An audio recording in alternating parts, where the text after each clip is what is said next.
Hi friends, Honda వారిలలో ఒక మంచి bike కావాలి అనుకుంటే హుండా యూనికార్న్ బైక్ ఉంది కదా.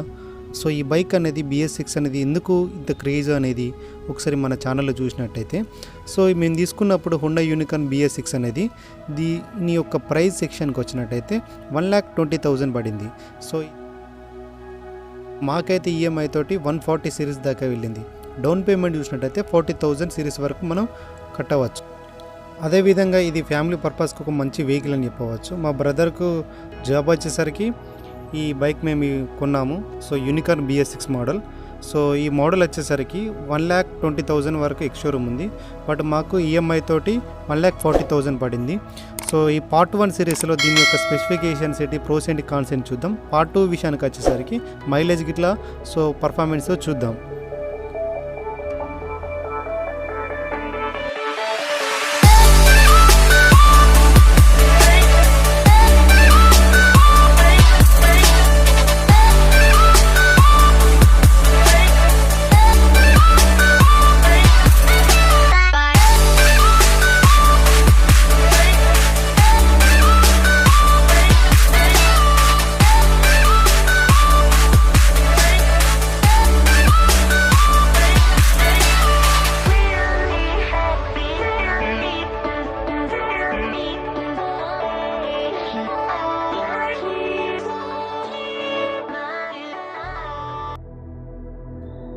హుండా యూనికార్న్లో మొదటిసారిగా చెప్పవలసింది ఏంటంటే, సో దీని యొక్క హెడ్ లైట్ అనేది వీళ్ళు హాలోజన్ ల్యాంప్గా ఇచ్చారు.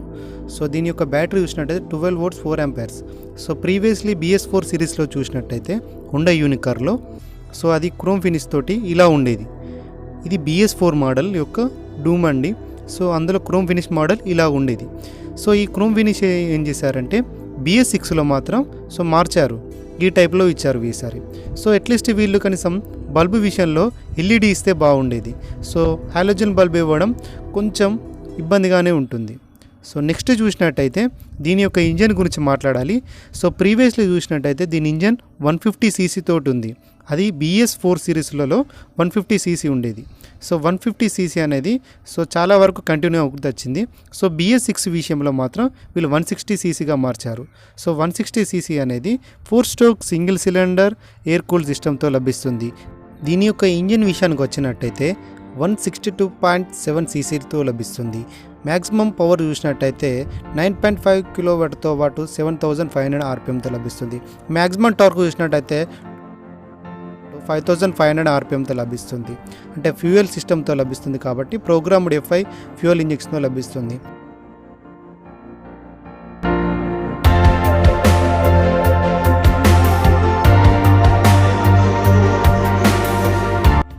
ఈసారి 160cc ఇంజిన్ అయినా వీళ్ళు కిక్ రాడ్ కూడా ఎలాంటి స్కిప్ చేయలేరు.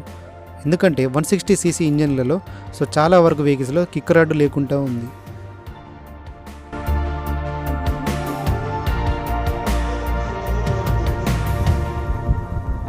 నెక్స్ట్ చూసినట్టయితే ఇది BS6 విషయానికి వచ్చినట్టయితే సో BS6లో వీళ్ళు క్యాథలిక్ కన్వర్టర్ ఇచ్చారు. BS6 పొల్యూషన్ అనుసారంగా సో తక్కువ పొల్యూషన్ రిలీజ్ కావడానికి క్యాథలిక్ కన్వర్టర్ ఇచ్చారు. నెక్స్ట్ చూసినట్టయితే బ్రేకింగ్ విషయానికి వచ్చినట్టయితే బ్రేకింగ్ కూడా చాలా బాగుంది ఈసారి. మేము బైక్ కొన్నప్పుడు స్టార్టింగ్ ఒక ప్రాబ్లం వచ్చిందండి. అది మేజర్ ప్రాబ్లం ఏంటిదంటే కీస్ అసలు ఎంత పెట్టినా అలాగే స్టక్ అయిపోయాయి, అసలు ఆన్ కాకపోయేది వెహికల్ ఒక్కోసారి. సో ఈ ప్రాబ్లం అయితే మేము చాలా ఫేస్ చేసాము. ఇప్పుడు కూడా అదే ప్రాబ్లం ఉంది. సో కీస్ అనేది మాకు ఒక మేజరు కాన్స్గా అయిపోయింది మా బైక్. సో నెక్స్ట్ చూసినట్టయితే ఇక్కడ హుండా తోటి 3D లోగో రాసింది. ఇక్కడ దీని యొక్క ఫ్యూయల్ ట్యాంక్ కెపాసిటీ చూసినట్టయితే 13 లీటర్స్ ఉంది. సో లాంగ్ రైడింగ్కి చాలా అంటే చాలా బాగుంటుంది. 13 లీటర్స్ అనేది చాలా ఎక్కువ కూడా. సో 13 లీటర్స్ అనేది చాలా బెటర్, ఎందుకంటే లాంగ్ చేయడానికి సో లాంగ్ రైడింగ్కి కంఫర్టబుల్గా ఉంటుంది. ఇక్కడ చూసినట్టయితే క్రోమ్ టచెస్ ఇచ్చారు, మోనో సస్పెన్షన్ అని ఉంది. నెక్స్ట్ ఇక్కడ చూసినట్టయితే HET అని ఉంది, హుండా ఎకో టెక్నాలజీ అని అంటూ. సో ఇక్కడ చూసినట్టయితే BS6 అని ఉంది. ఇక్కడ యూనికార్న్ అని ఉంది. సో యూనికార్న్ అసలు అర్థం ఏంటిదంటే కొమ్ముగల గుర్రం అని ఉంది, బట్ అది యూనికార్న్ అనే దానికి అర్థం అని. సో ఇక్కడ చూసినట్టయితే టోటల్లీ సైలెన్సర్ కాడ ఒక మఫ్లర్ పైన ఇచ్చారు. సో దానిపైన ప్రొటెక్టివ్గా ఇచ్చారు. సో ఇది ఒక మంచి ప్రోస్ అని చెప్పచ్చు. హీటింగ్ కూడా కాకుండా ఏం కాకుండా ఉంటుంది. నెక్స్ట్ చూసినట్టయితే దీని టైర్స్ గురించి చెప్పాలి. సో వీళ్ళు చెప్తున్న ప్రకారం చూసినట్టయితే ఇవి హోండా టైర్స్ అంటున్నారు. సో టైర్ సైజ్ వచ్చేసరికి 100/18 ఇంచెస్ ట్యూబ్లెస్ టైర్స్ ఇవి. సో ముందర టైర్ కన్నా వెనక టైర్ చాలా పెద్దగా ఉంటుంది. హుండా కంపెనీ చెప్తున్న వారి ప్రకారం ఏంటంటే, సో ఇక్కడ హుండా కంపెనీలలో లో రోలింగ్ రెసిస్టెంట్ ట్యూబ్లెస్ టైర్స్ అనేవి సో ఫ్యూయల్ ఎఫిషియన్సీని పెంచుతాయి అంటున్నారు. సో అంటే ఇక్కడున్న ఫ్యూయల్ అనేది సో ఎక్కువ మైలేజ్ రావడానికి ఆస్కారం ఉంటుంది. ఎందుకనంటే ఈ టైర్స్ అనేవి సో స్మూత్నెస్ చాలా ఎక్కువ ఉంటాయి. సో రోడ్డు మీద కూడా ఎక్కువ వెయిట్ ఉండకుండా సో లైట్ వెయిట్గా తోటి తొందరగా స్పీడ్గా మూవ్ అవుతాయి. సో ఎగ్జాక్ట్లీ ఎలా అంటే సో మైలేజ్ ఎక్కువ రావడానికి ప్రయత్నం ఉంటుంది. సో ఒకటే మాటలు చెప్పాలంటే ఇంజన్ మీద ఎక్కువ ప్రభావం పడకుంటే వెనుక టైరు సో స్మూత్గా వెళ్ళిపోతుంది. సో అలా స్మూత్గా వెళ్ళడం వల్ల ఎక్కువ మైలేజ్ రావడానికి ఆస్కారం ఉంటుంది. ఇది అలో వీల్స్ తోటి వస్తాయి. సో ఈ టైర్స్ అనేవి ట్యూబ్లెస్ టైర్స్ ఉండేవి. సో ట్యూబ్లెస్ టైర్ అనేది తొందర పంచర్ కాకుండా చాలా బాగుంటాయి. నెక్స్ట్ చూసినట్టయితే దీని సీటు వెడల్పు అనేది సో నాకు సీట్ అనేది ఖచ్చితంగా లెంత్ చూసినట్టయితే 715 mm తోటి ఉంది. ఇది సీటింగ్ విషయంలో మరీ అంత మెత్తగా లేదు, మరీ అంత గట్టిగా లేదు.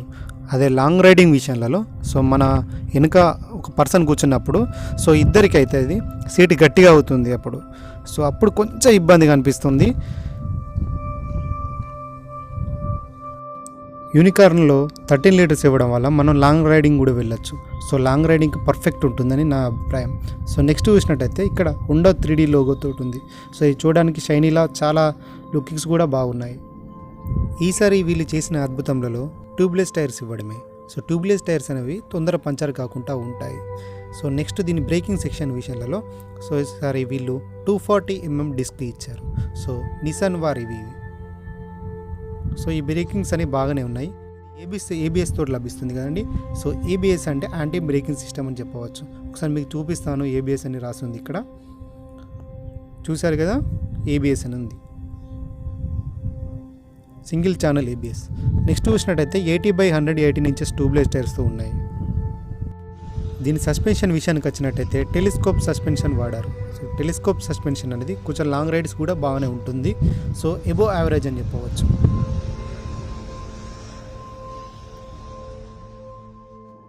ప్రీవియస్లీ 150cc ఇక్కడున్న 160cc చాలా మార్పులు వచ్చాయి ఈ ఇంజన్లో. సైడ్ స్టాండ్ ప్రొటెక్టివ్ బార్ కూడా ఇచ్చారు. సో కింద పడితే ఇది రఫ్ అండ్ టఫ్ కొట్టకుండా కాలుకి ఏం కాకుండా ఈ ప్రొటెక్ట్గా ఇస్తాయి. బైక్ లెఫ్ట్ సైడ్ చూసినట్టయితే ఇక్కడ హుండా 3D లోగో ఉంది. ఇది రైట్ సైడ్ మరియు లెఫ్ట్ సైడ్ రెండింటికి ఉంటుంది. నెక్స్ట్ చూసినట్టయితే ఇక్కడ క్రోమ్ ఫినిష్ లిమిట్ ఇచ్చారు. నెక్స్ట్ ఇక్కడైతే మోనో సస్పెన్షన్, మళ్ళీ సేమ్ యూనికార్న్ అని రాస్తుంది స్టైలిష్ లుక్ తోటి. ఇక్కడ చూసినట్టయితే శారీ గార్డును సైడ్ ఫుట్ రెస్ట్ ఇచ్చారు. సీట్ ఫుట్ రెస్ట్ కూడా ఈసారి వీళ్ళు ఇచ్చారు. వీళ్ళు సైడ్ ఇండికేటర్స్ ఇచ్చారు. ఇవి హాలోజన్ బల్బ్తో ఇచ్చారు. ఇక్కడ బ్యాక్ సైడ్ కూర్చుంటే పట్టుకోవడానికి ఒక హ్యాండిల్ బార్ ఇచ్చారు. నెక్స్ట్ మెయిన్గా చెప్పాల్సిన విషయం ఏంటిదంటే దీని యొక్క టెయిల్ ల్యాంప్ అనేది వీళ్ళు ఎప్పటి నుంచో ఇదే ఇస్తున్నారు, సిగ్నేచర్ టైపు. ఇది ఎల్ఈడి కాదండి, హాలోజన్. ఇక్కడ హుండా లోగో ఉంది. బ్యాక్ టైర్కు ప్రొటెక్ట్గా ఇక్కడ మంచి ప్రీమియం క్వాలిటీ తోటి మఫ్లర్ ఇచ్చారు. సో దానిపైన ప్రొటెక్ట్గా ఉండడానికి. సో ఇక్కడ స్టిక్కరింగ్ ఉంది. సో ఈ స్టిక్కరింగ్ అయితే నేను ఖచ్చితంగా రికమెండ్ చేయను. సో ఎందుకు రికమెండ్ చేయనంటే ఆర్టీఓ వాళ్ళు చూస్తే చాలా ఇబ్బంది అవుతుంది. ఈ స్టిక్కరింగ్ అయితే ఖచ్చితంగా నేను తీపిస్తాను. సో మన పార్ట్ 2 వీడియోలో అయితే స్టిక్కర్ అయితే ఖచ్చితంగా ఉండదు. యూనికార్న్లో సైడ్ ఇండికేటర్ సెక్షన్ అట్లీస్ట్ వీళ్ళు కనీసం ఎల్ఈడి ఇచ్చినా బాగుండేది. టోటల్లీ హాలోజన్ బల్బ్సే వాడారు. నెక్స్ట్ చూసినట్టయితే ఇక్కడ ఫుల్లీ ఎనలాగ్ మీటర్ ఇచ్చారు. అట్లీస్ట్ వీళ్ళు డిజిటల్ ఇచ్చినా బాగుండేది. ఇక్కడ టాకో మీటర్ కూడా అండి ఉంది. సో దీని గ్రాఫిక్స్ అయినా పర్లేదండి BS6లలో. బట్ కొంచెం ఎల్ఈడి ఇక్కడన్నా డిజిటల్ మీటర్ ఇట్లా టచ్ చేస్తే బాగుండేది నా అభిప్రాయం అనేది. ఓడోమీటర్, ట్రిప్ మీటర్ మొత్తం డిజిటల్ అయిపోయింది. ఇక్కడ చూసినట్టయితే ఫ్యూయల్ వార్నింగ్ ఉంది. ఇక్కడ నేను ఒకసారి జూమ్ చేసి చూపిస్తాను. ఇంజన్ వార్నింగ్ బల్బ్ ఉంది. సో ఇంజన్కి ఏమైనా ప్రాబ్లం వస్తే ఇక్కడ బ్లింక్ అవుతుంది ఈ బల్బ్ అనేది. ఇక్కడ చూసినట్టయితే పాస్ స్విచ్ ఉంది, సైడ్ ఇండికేటర్స్ ఉన్నాయి, న్యూట్రల్ మీటర్ ఉంది. ఈసారి వీళ్ళు ట్రిప్ మీటర్, ఓడోమీటర్, స్పీడోమీటర్ ఇట్లా డిజిటల్ ఇస్తే బాగుండు. సో గ్రాఫిక్స్ పరంగా అయినా పర్లేదు, బట్ కొంచెం డిజిటల్ టచ్ చేస్తే బాగుండని నా అభిప్రాయం. ఇక్కడ చూసినట్టయితే హుండా లోగో ఉంది. ఇక్కడ ఇంజన్ కిల్ స్విచ్ ఇచ్చారు. ఈసారి స్విచెస్ క్వాలిటీ మాత్రం అదిరిపోయాయి. సో ఇది BS4లో మాత్రం ఇంజన్ కిల్ స్విచ్ లేదు. ఇక్కడ సెల్ఫ్ స్టార్ట్ అవైలబుల్గా ఉంది. దీని బ్రేకింగ్ విషయానికి వచ్చినట్టయితే ఇవి ABS కానండి. సో పర్లేదండి ABS. సో ఓవరాల్గా మాత్రం ABS అనేది ఇవ్వడం ఒక మంచి విషయం అని చెప్పొచ్చు. సో ఇక్కడ చూసిన సైడ్ ఇండికేటర్స్, హై బీమ్, లో బీమ్, కింది సెక్షన్లో హారన్. దీని సస్పెన్షన్ విషయానికి వచ్చినట్టయితే ఇది మోనో సస్పెన్షన్ అని చెప్పవచ్చు. సో లాంగ్ రైడ్స్ కూడా దీంతో వేయవచ్చు మనం. అంటే లాంగ్ రైడ్స్ వెళ్ళినా కూడా కంఫర్టబుల్గా వెళ్ళవచ్చు. అదేవిధంగా హోండా యూనికార్న్ అనేది 150cc ఫస్ట్ సస్పెన్షన్ కావచ్చు మోనో సస్పెన్షన్ వాడడం. ఎందుకంటే 150లలో స్టార్టింగ్ వీలే తెచ్చారు మోనో సస్పెన్షన్ అనేది. ఈసారి వీళ్ళు బ్యాక్ టైర్ను ఉన్న చైన్ సెక్షన్లలో వీళ్ళు చైన్ సాకెట్ ఇచ్చారు. అది ఇవ్వడం వల్ల బురద కానీ మట్టి కానీ ఇలాంటిది పడకుండా ప్రొటెక్టివ్గా ఉంటుంది. బట్ ఏంటిదంటే దీన్ని క్లీన్ చేయడమే కొద్ది ఇబ్బంది. సో అప్పుడు ఏం చేయాలంటే సో దీని యొక్క మఫ్లర్స్ అన్నీ తీసేసి సో చైన్ సాకెట్ మొత్తం తీసేసి సో క్లీన్ చేయాల్సి ఉంటుంది.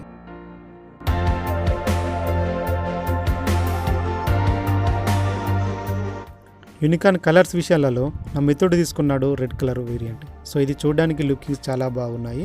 సో ఇలా కలర్స్ అవైలబుల్లో రెడ్ కలర్ ఒకటి, అదేవిధంగా సిల్వర్ కలర్ ఒకటి. సో సిల్వర్ కలర్ కూడా బాగానే ఉందండి. అదేవిధంగా బ్లాక్ కలర్ అనేది క్లాసిక్ లుక్లో ఉంది. దీని యొక్క ప్రోస్ గురించి మాట్లాడినట్టయితే సో నాకు నచ్చిన బెస్ట్ ప్రోస్ ఏంటిదంటే ఇందులో ఇది మంచి ఫ్యామిలీ పర్పస్కు చాలా అంటే చాలా బాగుంది. సో దీని రైడింగ్ కంఫర్టబుల్ కూడా కొంచెం నాకు బాగా నచ్చింది. అదేవిధంగా ఇది సైలెన్స్ గల బైక్ అంటాను, ఎందుకంటే అసలు సౌండ్ కూడా ఎక్కువ రావటం లేదు. హెల్మెట్ పెట్టుకుంటే అయితే అసలు ఎలాంటి సౌండ్ రావట్లేదు. సో సౌండ్ రాకుంటున్న వెహికల్స్ అనేవి కొంచెం నాకు ఇష్టం కాబట్టి, అది నా అభిప్రాయం కాబట్టి సో నాకు ప్రోస్ అనిపించింది. అదేవిధంగా ఇది లో మెయింటెనెన్స్ అని చెప్పొచ్చు. ఎందుకంటే 160cc సెగ్మెంట్లలో సో ఇప్పుడున్న దానికి చాలా కాస్ట్లు అయిపోయాయి. సో 160 సెగ్మెంట్లలో ఇది కొంచెం నా వరకు అయితే ఇది లో మెయింటెనెన్స్ అని చెప్తాను. అదేవిధంగా చూసినట్టయితే సో దీని సస్పెన్షన్ అండి. సో నాకు తెలిసినట్టు దీని సస్పెన్షన్ అనేది ఫస్ట్ టైం కావచ్చు. సో హోండా యూనికార్ వాళ్ళు ఫస్ట్ ఇవ్వడం కావచ్చు 150cc ఈ సస్పెన్షన్స్ మోనో సస్పెన్షన్ ఇవ్వడం.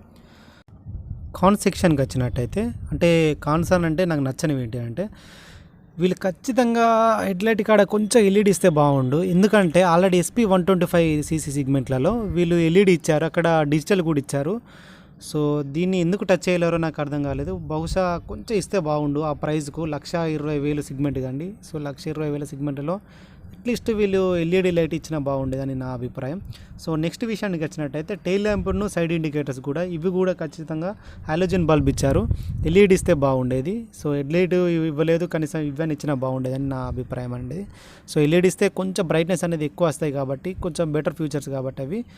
సో నా అభిప్రాయం ప్రకారం ఇవైతే కాన్స్ అండి. సో ఇంకొక మేజర్ కాన్స్ ఏంటిదని అంటే ఖచ్చితంగా దీని డిజిటల్ మీటర్ అండి.